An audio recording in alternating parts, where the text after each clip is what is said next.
Bonjour à tous, bienvenue à ce webinaire destiné aux référents numériques.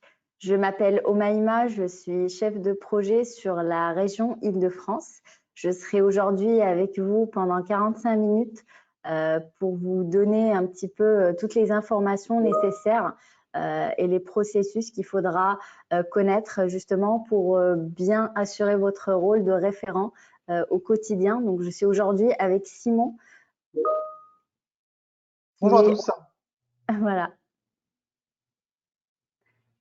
Et je suis également avec le reste de l'équipe derrière la messagerie instantanée et donc ils vont s'occuper, donc ils vont prendre vos questions tout au long de ce webinaire et y répondre au fur et à mesure.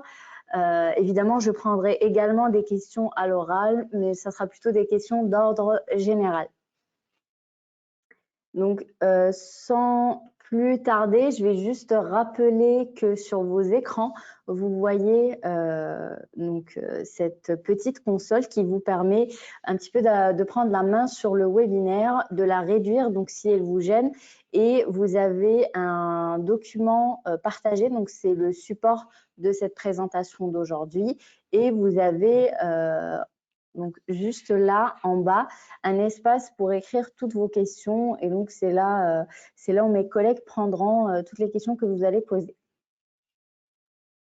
Alors, pour le sommaire d'aujourd'hui, eh bien, nous avons une première partie qui va traiter tous les outils qu'il faudra connaître et utiliser pour avoir toutes les informations nécessaires pour la bonne gestion du parc. Nous verrons ensuite la partie infrastructure réseau pour bien savoir connecter tous ces équipements. Nous ferons un focus sur le MDM, donc l'outil qui vous permet de gérer les terminaux de votre parc. Et on parlera également du SAV, donc le service après-vente, son processus, et on prendra vers la fin les questions que vous nous avez posées au préalable, donc au moment de l'inscription à ce webinaire, mais aussi les questions qui viendront au fur et à mesure. Première partie, donc s'informer, et on va commencer par la base de connaissances. Donc, c'est un site internet que vous pouvez consulter en allant sur l'adresse juste là, donc assistanceidef.zendesk.com. Donc, c'est l'outil qui vous permet d'avoir toutes les informations techniques pour bien faire de la gestion, mais aussi assurer toutes les configurations techniques sur les terminaux. Donc, cette plateforme, elle est fragmentée en fonction de votre profil. Donc, vous, en tant que référent numérique, vous allez pouvoir aller dans la partie référent d'Anne, dans laquelle vous allez trouver des articles qui ont été spécialement rédigés pour vous aider et vous accompagner. Vous avez aussi, donc juste là, un espace communauté dans lequel donc vous pouvez y aller pour communiquer avec nous, pour nous poser vos questions. Et évidemment, je vous conseille fortement donc de vous abonner aux articles. Comme ça, vous serez tenu au courant de toutes les nouveautés, des nouvelles fonctionnalités, des nouvelles applications qui arrivent. Et donc, pour vous abonner, il va falloir que vous créez un compte Zendesk. Donc, c'est simple et c'est gratuit. Vous allez créer votre compte Zendesk et vous devez nous en tenir informés pour que nous, on puisse de notre côté vous répertorier en tant que référent numérique et comme ça, vous aurez justement l'accès à ces articles. Je rappelle juste que vous pouvez aussi nous contacter via le chat, donc de 9h à midi et de 13h30 à 18h. Et comme je disais tout à l'heure, en tant que référent numérique, donc dès que vous créez votre compte, il va falloir vous connecter et puis nous, on vous donnera évidemment l'accès à ces articles. Donc évidemment, ça passe par l'outil Zendesk qui est à la base l'outil qu'on utilise en interne pour le ticketing, mais aussi l'outil à travers lequel vous passez justement pour accéder à la base de connaissances. Et le troisième outil, donc c'est le site internet, le site du virage numérique. Donc vous avez ici le lien, c'est ile-de-france-unoy.com. c'est un site qui va reprendre le projet dans sa globalité. Vous allez pouvoir y trouver toutes les informations concernant le projet en lui-même, la décision de la région d'équiper les lycéens d'Île-de-France. Vous avez également toutes les informations nécessaires à connaître sur nos équipements, à savoir le PC Y13 et la tablette Y10. Vous avez aussi donc 2 onglets assistance et FAQ à travers lesquels vous pouvez trouver des réponses à vos questions ou sinon nous contacter. Donc, je vais juste repartir sur le site du virage numérique pour vous montrer exactement donc, les onglets dont je parle. Vous avez ici évidemment la tablette Y10 et le PC Y13. Vous allez trouver toutes les informations qu'on va exposer pendant cette présentation. Vous avez le catalogue des ressources et donc là, vous allez retrouver toutes les applications existantes et futures qui vont arriver sur le catalogue du MDM. Et je reviens sur mes 2 onglets, donc assistance et FAQ. Dans l'onglet assistance, vous allez pouvoir être rédigé vers le support UnoY en fonction de votre profil, donc soit référent numérique et enseignant, donc ce qui est votre cas. Sinon, pour les autres profils, eh bien c'est élève ou agent. Et finalement, dans la FAQ, vous allez peut-être trouver une réponse à votre question en fonction de la thématique de votre question, si c'est du SAV, si ça concerne les équipements Y13 ou Y10 ou encore les applications des manuels. Donc là, je vais pouvoir revenir sur mon support et on va passer à la deuxième partie.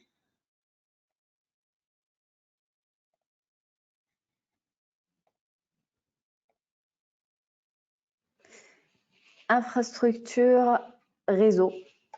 Et donc, on va évidemment parler du Wi-Fi, de la connexion. Eh bien, pour connecter vos terminaux à Internet, il va falloir aller sur le MDM. Donc, vous avez le lien juste ici, mdm.idef.highschool.com. Et là, il va falloir aller dans le groupe de terminaux dans lequel vous voulez faire descendre cette configuration Wi-Fi. Donc, ça peut être le groupe de l'établissement dans lequel vous avez tous les terminaux du lycée, enseignants et élèves. Et là, donc vous allez pouvoir cliquer sur « Ajouter une configuration ». Donc, c'est écrit en bleu en haut à droite de l'écran. Et ensuite, vous renseignez toutes les informations concernant votre réseau, notamment le nom du réseau, son type de sécurité, son proxy. Et dès que vous validez, le réseau sera configuré sur l'ensemble des terminaux du groupe. Et quand on parle du Wi-Fi, on évoque sûrement le sujet du proxy. Et donc le proxy, donc déjà c'est quoi? C'est un filtre, c'est un réseau qui agit comme un filtre pour protéger les terminaux contre les risques d'Internet au moment de leur connexion. Donc, les PC Y13, en l'occurrence, sont configurés pour détecter automatiquement les paramètres du proxy de l'établissement, à la seule condition que l'infrastructure réseau de l'établissement, notamment le service WPAD, soit bien configuré dans votre lycée. Après, évidemment, s'il y a un dysfonctionnement, si vous avez déjà essayé de faire la configuration, mais que ça ne descende pas sur aucun des terminaux, eh bien, il va falloir nous contacter, donc soumettre un ticket sur le support UnoY et nous, on fera intervenir un technicien, soit par téléphone ou sur place, dont l'objectif d'identifier le problème. Donc, si ça vient évidemment du WPAD, on fera appel à ASPI ou Atos pour qu'ils viennent dans votre établissement et qu'ils ajustent ce problème pour que vous puissiez vous connecter correctement au Wi-Fi. Donc ça, c'est le process. Après, évidemment, il y a toujours une solution temporaire. C'est que quand vous êtes au lycée, il va falloir paramétrer le proxy. Comment? Eh bien, vous allez dans paramètres du PC Y13, dans l'onglet réseau et Internet, vous avez une partie pour le proxy. Et donc là, vous rentrez manuellement les informations du proxy, donc adresse et port.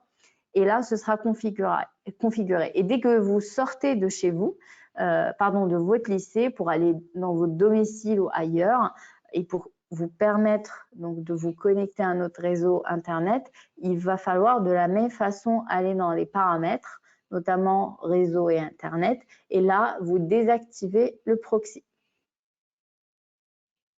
Du coup, pour bien préciser sur cette partie de proxy sur les PC Y13, on a revérifié tout cela avec la région et c'est bien censé être complètement automatique et transparent sur les PC Y13 pour la détection du proxy en établissement. Donc, cette opération de contournement est censée être temporaire. Si vous rencontrez toujours le problème, surtout n'hésitez pas à nous contacter et on viendra valider le diagnostic et on vous enverra les équipes de SPI et de Atos pour correction.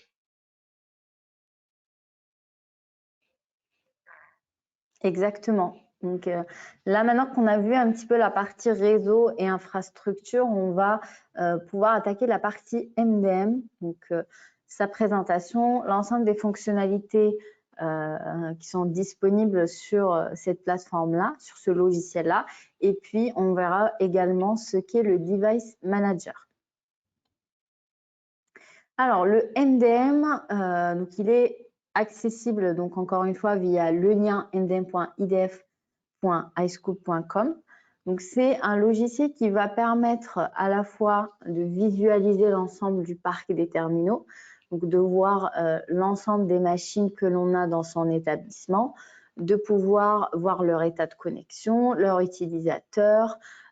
Ça vous permet également de déployer des configurations, notamment la configuration réseau, de pouvoir faire installer des applications en masse sur l'ensemble ou une partie des terminaux. Et finalement, ça permet également d'installer les mises à jour des applications des manuels numériques. Il faut savoir qu'il y a une relation entre à la fois le MDM, l'ENT et le Device Manager qui est dans chacun des terminaux. Donc, le MDM va récolter des informations de l'ENT, donc il y a toujours des synchronisations entre l'ENT et le MDM qui nous permettent d'avoir toutes les informations concernant les classes, donc les groupes de classes que vous avez dans votre établissement, et ça nous permet aussi d'être en phase avec le Device Manager. Donc, le MDM, il communique avec vos machines à travers le Device Manager qui se trouve dans chacune des terminaux. Évidemment, le MDM, il est géré par le référent numérique, donc par un ou plusieurs en fonction de l'organisation de votre lycée. Et ça peut également être géré par d'autres personnes dans le lycée s'ils ont été désignés pour cette mission-là. Pour les fonctionnalités, donc on va tout de suite les découvrir, commençant par les utilisateurs. Donc c'est le premier onglet qu'on trouve. Ça vous permet d'avoir une vision globale sur l'ensemble des utilisateurs du parc, donc élèves et enseignants, de voir leur identité, leur nom, leur prénom, ainsi que leur identifiant ENT. Vous pouvez à présent voir également leur rôle sur le MDM, le rôle donc applicatif et l'organisation à laquelle ils appartiennent. Et en parlant de rôle applicatif, il y a bien 3 rôles sur le MDM. Donc le premier rôle est le plus faible en termes hiérarchie, enfin en termes d'hiérarchie, c'est l'utilisateur. Le rôle d'utilisateur est attribué aux élèves puisque c'est les personnes qui ne font aucune manipulation sur le MDM. Ensuite, on a le gestionnaire de périphérique. Donc, c'est le rôle qu'on attribue à des professeurs lambda. Ça leur permet, donc on verra tout à l'heure ensemble ce que permet chacun des rôles. Et puis finalement, il y a le rôle de responsable d'organisation et c'est le rôle que vous avez, vous, référent numérique, pour pouvoir faire toutes les manipulations sur l'ensemble de votre parc. Donc, en parlant de ce que vous pouvez faire en fonction de votre profil, un gestionnaire de périphérie qui peut évidemment voir toutes les informations concernant son établissement, il peut créer des groupes et faire des configurations sur ces groupes. Un responsable d'organisation, il peut évidemment lui aussi voir les informations de l'établissement, il peut créer des groupes, créer des configurations, mais il peut aussi intervenir sur des groupes qu'il n'a pas créés, sur des configurations qu'il n'a pas ajoutées lui-même dans ces groupes-là. Donc en fait, un responsable d'organisation, il peut tout faire, il peut manipuler tout le parc. Ensuite, dans la partie établissement, donc on a l'onglet groupe de classe dont j'ai parlé tout à l'heure. Donc, dans ce sous-onglet groupe de classe, vous allez retrouver toutes les classes de vos lycées qu'on va récolter dans l'UNT, donc à travers une synchronisation qu'on fait 2 fois par semaine pour toujours avoir des informations à jour sur le MDM. Petite information, c'est que le nombre de terminaux qui est visible dans chaque classe correspond au nombre d'élèves qui est associé à un équipement numérique dans cette classe. L'onglet organisation, eh bien, c'est un onglet qui a plutôt un objectif d'information puisque ce n'est pas un onglet où vous allez faire des manipulations. Ça vous permet uniquement de voir le ou l'établissement auquel vous êtes rattaché, de voir les niveaux supérieurs de type ville, région, département et académie, mais sans plus. Donc c'est plus, c'est vraiment pour vous informer et pas pour faire des configurations. La partie terminaux, donc c'est l'onglet où vous allez retrouver tous les terminaux de votre parc, donc de votre lycée, avec évidemment le numéro de série de la machine, le type de terminal, est-ce que c'est une tablette ou un PC, l'établissement et l'utilisateur qui lui sont associés. Vous avez aussi accès à l'état de connexion des machines, juste ici, donc qui est représenté par un nuage. Donc, le nuage barré est interprété par terminal non connecté. Un nuage, donc la présence d'un simple nuage veut dire que le terminal est bien connecté. Et l'absence carrément de ce nuage veut simplement dire que ce terminal ne s'est jamais connecté. Donc, ça vous permet d'avoir une idée globale sur l'état de connexion des terminaux de votre lycée. Sachez qu'à travers cet onglet, vous pouvez exporter la liste des terminaux, donc en cliquant sur les 3 petits points. Sachez que, évidemment, seul un responsable d'organisation peut dissocier un utilisateur d'un terminal, encore une fois, en cliquant sur les 3 petits points. Et petite évolution à ce niveau-là, c'est qu'à présent, il existe le champ rôle éducatif qui correspond à chacun des utilisateurs pour vous permettre de mieux identifier le propriétaire du terminal.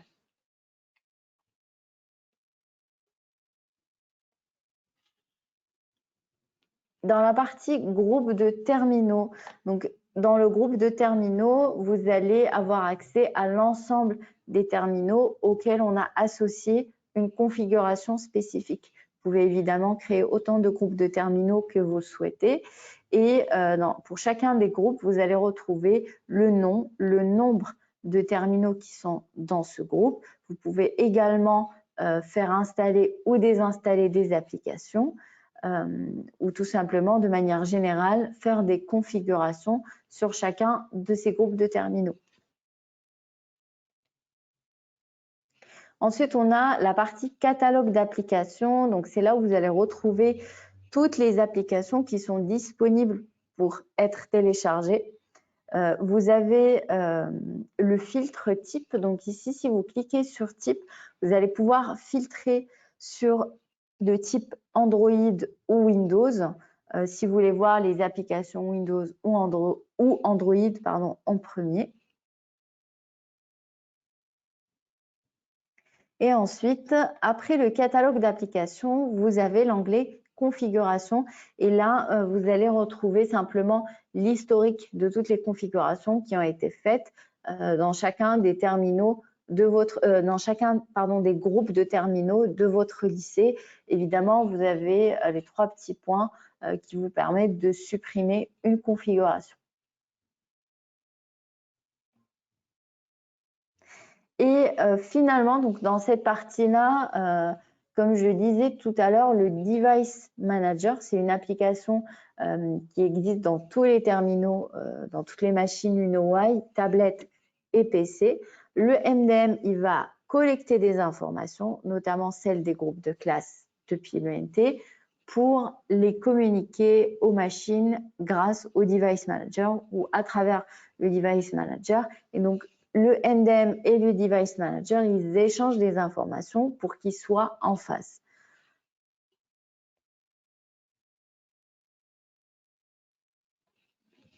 Donc, avant de passer au service après-vente, je vais peut-être demander s'il y a des questions à ce niveau-là.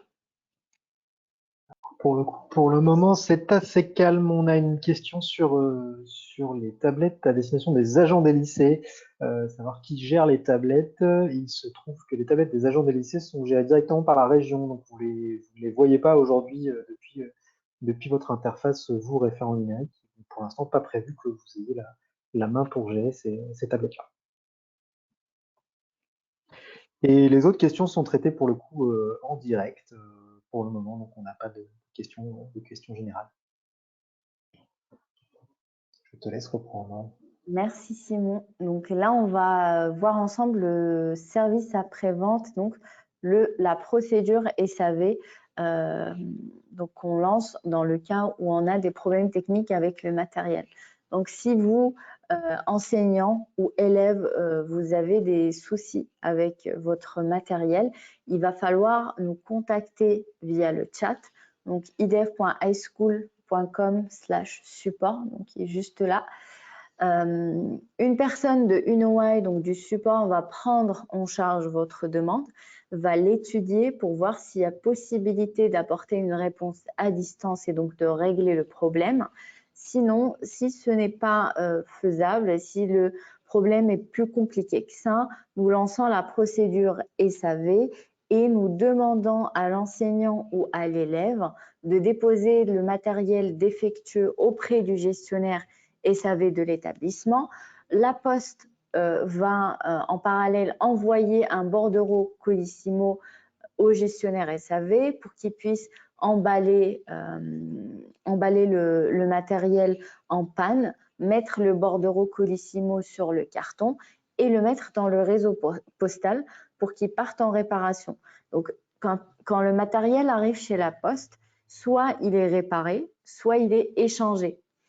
Dans tous les cas, la Poste va renvoyer le matériel fonctionnel au lycée concerné et c'est encore une fois au gestionnaire SAV de donner le matériel à son propriétaire. Évidemment, la personne qui est désignée gestionnaire SAV peut être la même personne qui a le rôle de référent numérique. Encore une fois, tout dépend de l'organisation pédagogique au niveau de votre lycée. Il y a cependant, donc là, je rappelle la procédure SAV donc chez la Poste et c'est un document que vous avez dû certainement recevoir dans votre lycée, que vous pouvez d'ailleurs consulter à la fin de ce webinaire. Mais j'aimerais juste rappeler que la Poste renvoie systématiquement une enveloppe opaque avec le matériel retourné du SAV pour que vous ayez tout le temps une enveloppe en plus si jamais il y a d'autres matériaux qui tombent en panne. Les informations très importantes à connaître niveau SAV. Première chose, c'est que les tablettes Y10 et les PC Y13, ils sont traités dans 2 lieux géographiques qui sont différents. Donc, au moment où vous mettez le bordereau Colissimo sur le carton, il faut être vigilant pour mettre le bon bordereau pour le bon équipement, pour qu'il y ait un bon suivi de cette opération. Il faut également noter que quand il y a un SAV, si le terminal doit être changé, vous ne pouvez pas récupérer les données personnelles que vous aviez sur ce matériel. Donc, je vous conseille de toujours avoir une copie de vos données sur un espace de stockage externe au cas où votre matériel tombe en panne. Autre information très importante pour vous, référents numériques, qui avez la main sur la dissociation des terminaux. Si vous avez un élève ou un enseignant qui arrive avec son matériel défectueux pour qu'il parte en SAV, ne le dissociez pas dans le MDM. Il faut que le matériel reste associé à son propriétaire. Autrement, quand il partira en SAV, il ne reviendra jamais dans l'établissement parce qu'on estime qu'il n'a pas de propriétaire. Donc, même si le matériel tombe en panne, on ne dissocie pas le matériel de son propriétaire. Dernière info à savoir aussi, quand vous avez un gestionnaire SAV qui vient d'être nommé dans l'établissement ou peut-être un changement de la personne qui se charge du SAV, il faudra nous le dire en nous écrivant à assistanceidf@unowhy.com parce que ces informations nous permettent de faire le bon suivi avec notre partenaire La Poste qui assure l'envoi des bordereaux Codissimo, parce que les bordereaux Codissimo sont envoyés à l'adresse email du gestionnaire SAV. Voilà, donc ça c'était un petit peu un rappel de la partie SAV, du processus à suivre. Et là, on va passer à la partie FAQ. Donc, on a récolté l'ensemble des questions qui sont revenues assez souvent de votre part, vous, référents, mais également les enseignants. Et on a décidé d'y répondre. Donc, la première question, peut-on connecter une imprimante aux terminaux numériques Unowhy? Eh bien, la réponse est simple, c'est que pour le moment, donc, comme vous voyez sur l'écran, normalement, aujourd'hui, on ne peut pas configurer une imprimante sur un équipement Y10 ou Y13 parce que ça implique le téléchargement de pilotes d'imprimante, ce qui n'est pas possible puisque vous n'êtes simplement pas administrateur de votre machine. Par contre, si vous avez des imprimantes, donc une des imprimantes qui sont juste là, eh bien, vous avez de la chance parce que ces imprimantes, ils ont des pilotes qui sont gratuitement disponibles sur le Microsoft Store et on vous a mis quelques exemples ici. Donc, on a l'imprimante, par exemple, Canon, qui, dans le pilote, est disponible sur le Microsoft Store. Il suffit simplement de le télécharger. Je rappelle juste que le Microsoft Store, il est à la fois disponible pour les enseignants, mais aussi pour les élèves. Il faut savoir que cette problématique est en discussion avec la région pour faire en sorte que vous ayez cette possibilité de configurer une imprimante, n'importe laquelle, pas forcément celles dans les pilotes sont gratuitement disponibles. Donc, on vous tiendra au courant dès que nous aurons des informations concernant ce sujet. On va passer à la deuxième question. Peut-on connecter un vidéoprojecteur aux terminaux numériques Unowhy? Eh bien là, on vous a mis toutes les possibilités, tous les moyens qui vous permettent de connecter un vidéoprojecteur aux terminaux. Donc, de la solution la plus rudimentaire, donc c'est les câbles. Branchez le câble du vidéoprojecteur au port USB-C du terminal. Vous allez évidemment avoir besoin d'un adaptateur pour faire cette opération. Vous avez la deuxième solution, donc qui est le Miracast. Donc, si vous avez un vidéoprojecteur qui dispose de la technologie Miracast, eh bien c'est très simple. Les terminaux Unowhy vont pouvoir tout de suite s'y connecter. Vous avez la troisième solution qui est le Chromecast Google. Donc, c'est une solution payante qui se branche à un port HDMI, donc via évidemment un adaptateur de type USB-C HDMI qui est connecté au terminal. Vous devez ensuite télécharger l'application du Chromecast et suivre les instructions pour pouvoir connecter son équipement aux vidéos et projeter le contenu de son matériel. Et la dernière solution, c'est l'application du vidéoprojecteur. Eh bien, si vous avez un projecteur dans l'établissement, dans l'application est disponible, eh bien, il suffit simplement de la télécharger et de suivre les instructions pour pouvoir justement projeter son contenu. Et encore une fois, on vous a mis quelques applications qui sont gratuitement disponibles sur le Play Store. Et on va pouvoir répondre à la troisième question. Pourquoi les applications que je déploie ne descendent pas automatiquement sur les terminaux des élèves? Donc, je ne pourrais pas donner une réponse précise et unique puisque il faut faire plusieurs vérifications. Donc, notamment, voir si les terminaux sont connectés au Wi-Fi, si la navigation Internet est fonctionnelle, si les paramètres côté MDM sont bons. Voilà, il faudra vérifier toutes ces questions-là. Et si le problème persiste, il va falloir nous contacter via Assistance IDF pour qu'on puisse, nous, de notre côté, faire des vérifications supplémentaires et intervenir pour résoudre le problème. On est à la quatrième question. Que dois-je faire d'un terminal récupéré suite au départ d'un lycéen? Eh bien, en principe, les élèves, quand ils arrivent dans le lycée, ils ont un matériel, ils ont un terminal qu'ils doivent utiliser pendant les 3 années du lycée.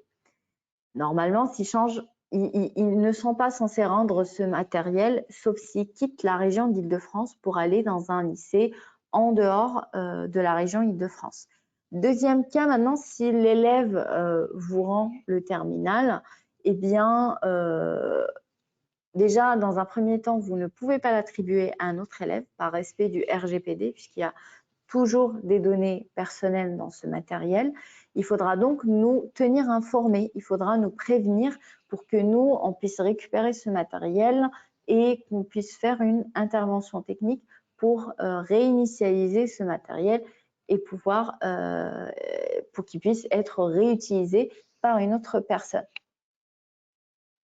Et on passe à la question suivante. J'ai un nouvel élève ou enseignant non équipé qui vient d'arriver au lycée. Que dois-je faire? La procédure est très simple. Vous allez nous écrire sur idef.highschool.com/support. Donc là où vous nous faites des tickets, vous nous informez de la raison de la dotation, pardon. Nous, on va prendre votre demande, on va la soumettre à la région pour qu'elle soit validée. Et une fois que c'est fait, c'est notre partenaire La Poste qui va vous contacter par email pour vous informer de la date de livraison qui a été prévue pour votre lycée. Et on a d'autres questions qui sont arrivées juste avant ce webinaire. Est-ce possible d'installer des logiciels sur le PC Y13? Eh bien, à date, non, vous ne pouvez pas installer des logiciels sur le PC Y13, sauf si vous passez évidemment par le MDM à travers le référent numérique qui peut faire installer les applications disponibles, mais vous ne pouvez pas tout installer puisque vous n'êtes pas administrateur de la machine. Cependant, ce sujet est en cours de discussion avec la région pour qu'on puisse vous donner cette possibilité donc d'être administrateur de la machine et donc par conséquent d'installer des logiciels sur le PC Y13. Question suivante. Avons-nous accès aux manuels scolaires en étant hors ligne? Eh bien oui, vous pouvez évidemment utiliser les manuels numériques que vous avez téléchargés hors ligne à travers l'application des manuels numériques. Donc une fois que vous l'avez téléchargé, vous l'aurez tout le temps sur votre PC ou tablette. Évidemment, vous pouvez le consulter hors ligne. Est-ce que, eh bien, je pense que j'ai répondu à toutes les questions qui ont été récurrentes. Je ne sais pas si toi, de ton côté, Simon, tu as d'autres questions sur lesquelles tu voudrais intervenir. Alors, je suis en train de les parcourir. Pour certaines, tu les as déjà traitées. Donc, tu as pu vérifier. Je refais le tour.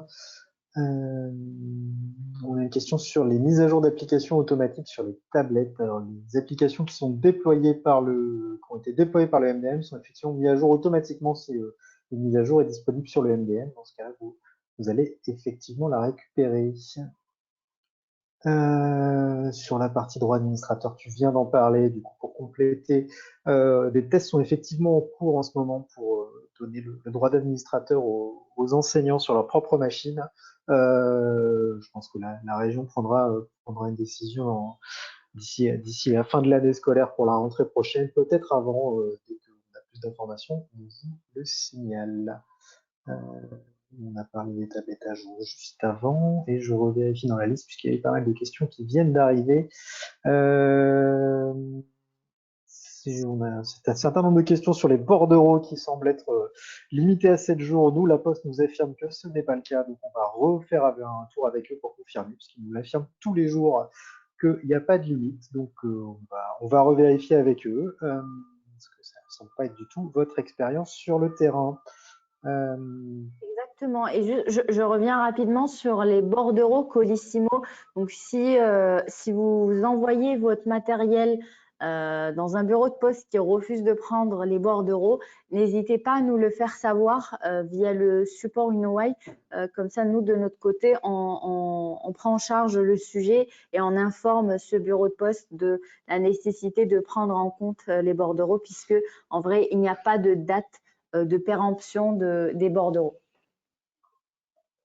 Je te laisse finir, Simon, s'il y a d'autres questions. Pour moi, c'était tout pour le moment. Les autres questions, elles sont traitées en direct avec les utilisateurs. De toute façon, si certains, on n'aurait pas traité vos questions, on reviendra vers vous à l'issue de ce webinaire. Il y a une question qui revient. Le MDM a-t-il un problème technique en ce moment? Il y a une version qui a été déployée pour être sûr que ça fonctionne. Il faut faire un refresh complet de votre page web. Si vous fermez le navigateur et que vous le relancez, ça devrait être bon. La version a été déployée dans la nuit. Ça peut avoir un impact chez certains.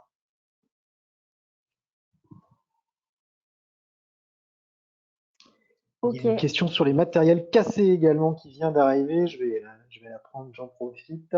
Sur les matériels cassés, des opérations de remplacement de ces matériels cassés sont en cours. Vous allez, si vous nous avez signalé cassé, vous allez être contacté dans les jours qui viennent pour vous préciser cette procédure. Cette procédure de remplacement du matériel cassé. Les équipes vont revenir vers vous. Si vous avez du matériel cassé, n'hésitez pas à nous signaler par le chat. Exactement. Donc, on prendra votre demande. Et évidemment, il faut savoir que toutes les casses ne sont pas automatiquement prises en compte. Donc, il faudra, nous, de notre côté, les soumettre à la région pour que ce soit validé et procéder éventuellement au remplacement de la machine. Est-ce qu'on a d'autres questions? Les autres questions vont être traitées en direct auprès des utilisateurs. C'est une question assez spécifique.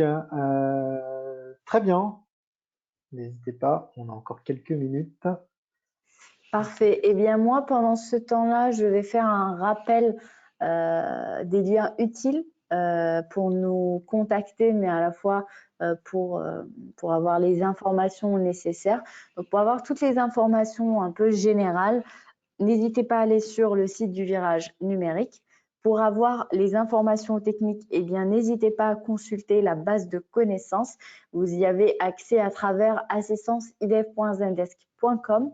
Et finalement, pour tout ce qui est processus SAV, pour tout ce qui est panne de matériel, contactez-nous via le site idf.highschool.com/support. Je rappelle que vous avez accès à ce document donc de présentation que vous pouvez télécharger à la fin de ce webinaire et le consulter tranquillement pour avoir toutes les informations nécessaires. Et on va peut-être prendre quelques minutes pour voir s'il y a d'autres questions qui arrivent avant qu'on clôture ce webinaire.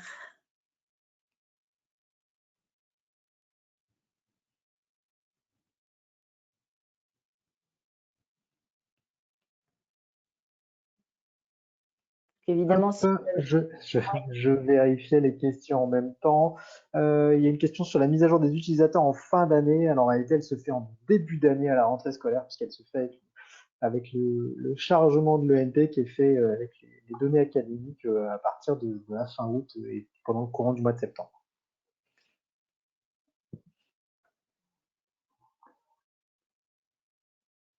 Voilà pour cette partie, a priori. On devrait être bon et les autres questions vont être traitées par nos collègues directement dans le chat. Et si vous avez des cas particuliers qui sont vraiment relatifs à votre lycée, contactez-nous via un ticket sur assistance IVF. Nous prendrons le temps d'étudier votre cas et d'apporter des réponses aussi spécifiques. Et je pense que notre webinaire touche à sa fin. Donc, merci d'avoir répondu présent, d'avoir pris le temps de suivre ce webinaire. On espère avoir répondu à vos questions. Et on vous donne rendez-vous la semaine prochaine, donc le mercredi, toujours à la même heure, de 14h30 à 15h30. Donc, n'hésitez pas de relayer l'information pour les autres référents, pour vos autres collègues référents numériques qui souhaiteraient assister à ce webinaire. Donc, je vous souhaite un excellent après-midi et je vous donne rendez-vous la semaine prochaine. Merci.